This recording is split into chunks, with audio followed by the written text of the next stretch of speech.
Cette plaquette de beurre que tu viens d'acheter pourrait contenir des bactéries fécales. Ce n'est pas une blague.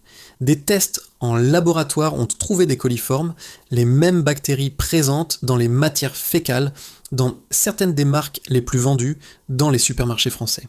Et pendant que tu penses acheter un produit simple et naturel, en réalité tu ramènes à la maison un aliment qui a traversé des processus industriels douteux, des températures incorrectes et des contrôles hygiéniques inadéquats. Dans les prochaines minutes, je vais te montrer quelles sont les 5 marques de beurre que tu dois absolument éviter et pourquoi. Je vais t'expliquer ce qu'il y a vraiment dedans, ce que ça fait à ton corps et surtout ce que tu devrais acheter à la place. À la fin de cette vidéo, tu ne prendras plus jamais la même plaquette. Numéro 5, beurre Carrefour, marque propre. Commençons par ce que beaucoup considèrent comme le beurre le plus économique sur le marché. Il coûte peu, est toujours disponible et semble identique aux autres, mais il y a une raison pour laquelle ce prix est si bas. En 2021, la Direction générale de la concurrence, de la consommation et de la répression des fraudes, DGCCRF, a testé 15 marques de beurre vendues dans les supermarchés français. Le beurre Carrefour, marque propre, a été l'un des 4 échantillons contaminés par des coliformes. Les coliformes sont un groupe de bactéries qui vivent dans l'intestin des animaux et des humains. Leur présence dans le beurre signifie une seule chose. Quelque chose s'est mal passé dans les protocoles hygiéniques pendant la production. On ne parle pas de contamination grave qui t'envoie à l'hôpital. On parle d'un signal que les conditions de production ne sont pas optimales. Quand tu trouves des coliformes dans un produit laitier, cela signifie qu'il y a eu une contamination post-processus. Le beurre est pasteurisé, donc les bactéries devraient être éliminées.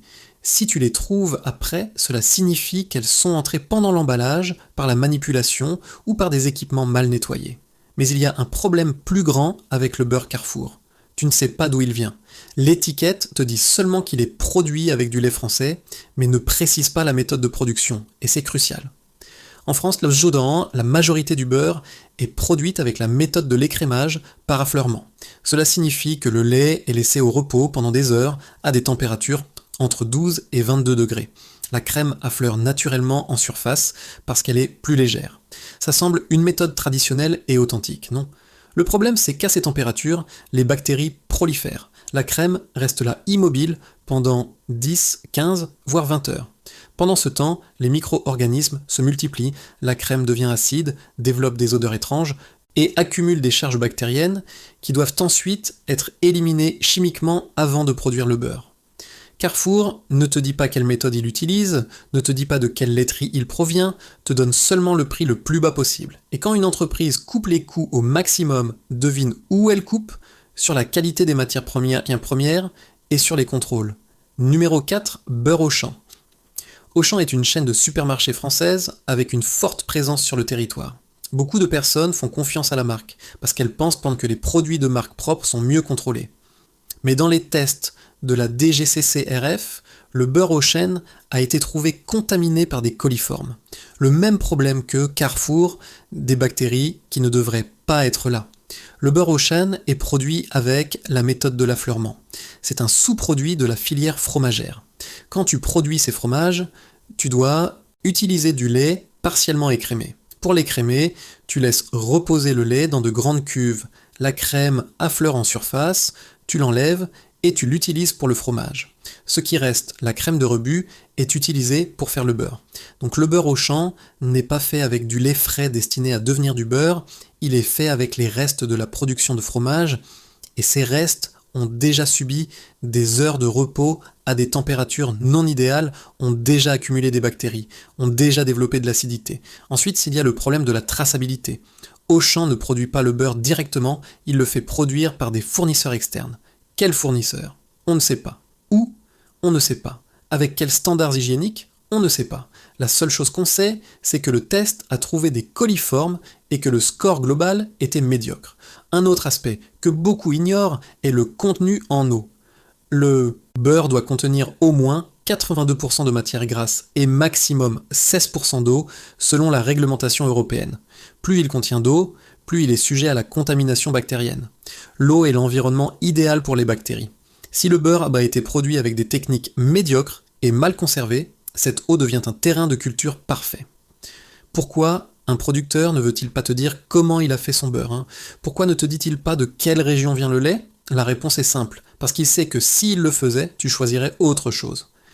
Numéro 3, beurre Lidl, président d'honneur. C'est le beurre qui a obtenu le score le plus bas dans le test de la DGCCRF, 4,8 sur 10. C'est le dernier de la classe absolue parmi tous les beurres testés, Koji beurre testés. Le jugement des experts a été impitoyable. Aspect médiocre, odeur peu agréable, goût acidulé et persistant qui ne devrait pas être là dans un beurre de qualité. Mais le problème n'est pas seulement le goût, c'est la qualité globale du produit. Le beurre Lidl est produit avec la méthode de l'affleurement. Comme les autres marques de la grande distribution, c'est un sous-produit de la filière laitière. La crème utilisée n'est pas de la crème fraîche de centrifugeuse, c'est de la crème qui a reposé trop longtemps, qui s'est acidifiée, qui a accumulé des impuretés. Une fois que la crème est compromise, tu ne peux plus obtenir un beurre excellent, tu peux seulement essayer de limiter les dégâts. Et comment tu fais ça? Avec des traitements chimiques, neutralisation de l'acidité, pasteurisation poussée, ajout de substances pour masquer les défauts organoleptiques.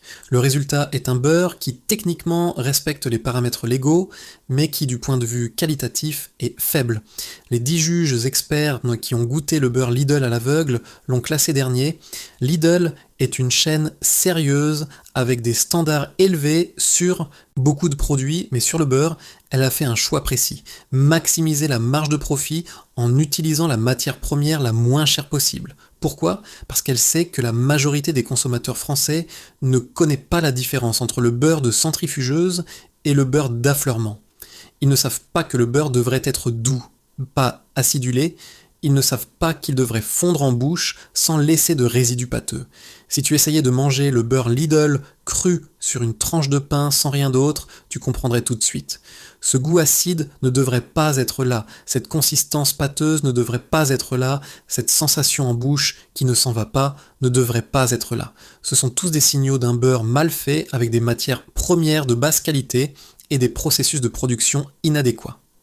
Numéro 2. Beurre Lactalis. Ce nom te dit quelque chose. Lactalis est l'un des plus grands groupes laitiers au monde. C'est synonyme de qualité laitière française. Quand tu vois ce logo, tu penses à tradition, excellence, contrôle rigoureux.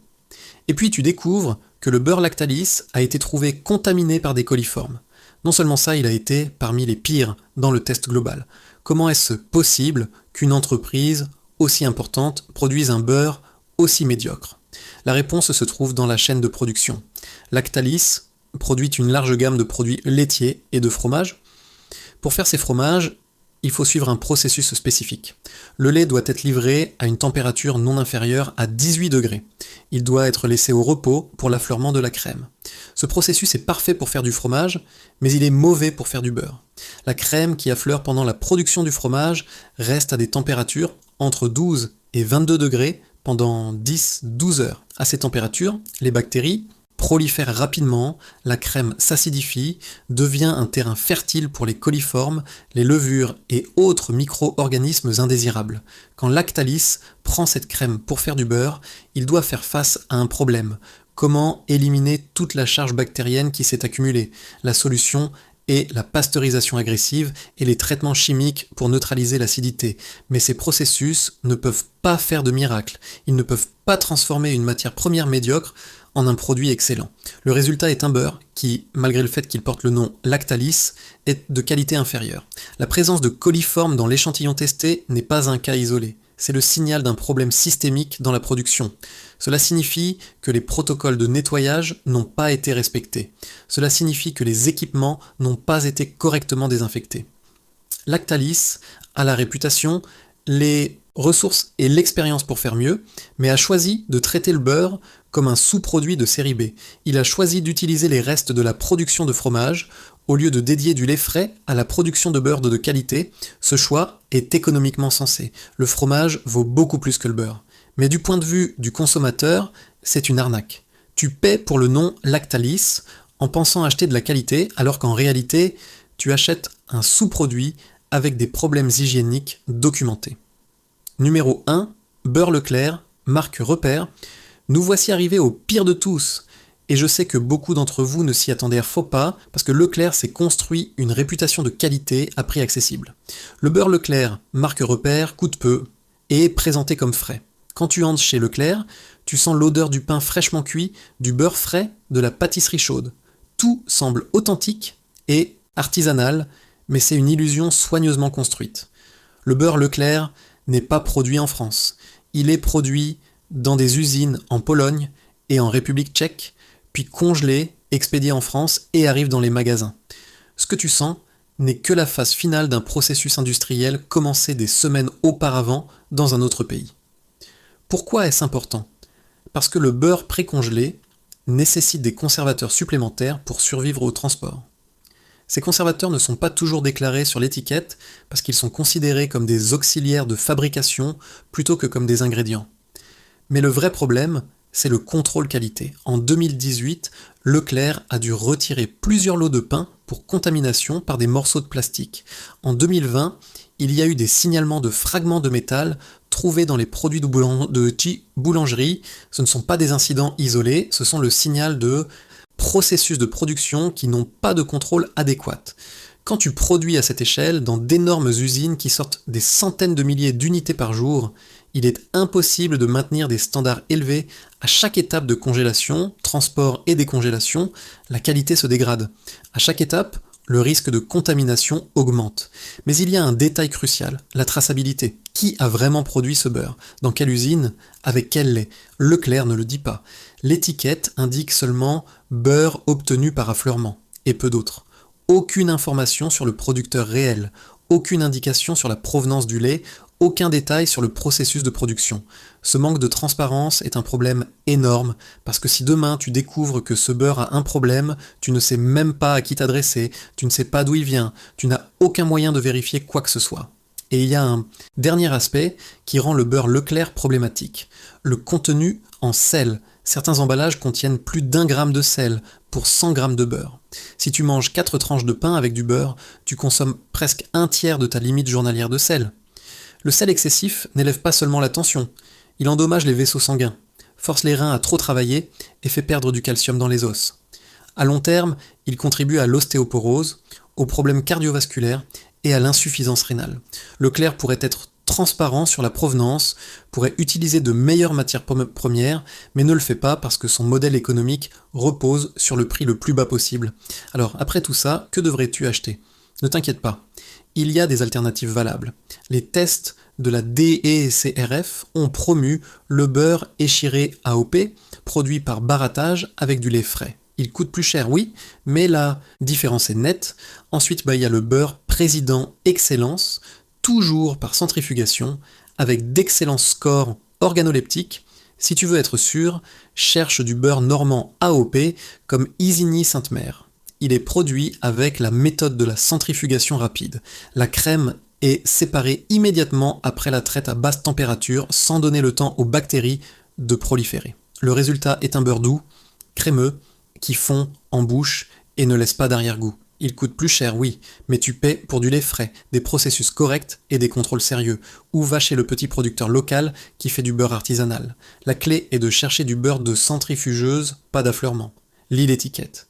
Évite les marques qui ne donnent pas d'informations. Et rappelle-toi que le prix le plus bas a toujours un coût caché.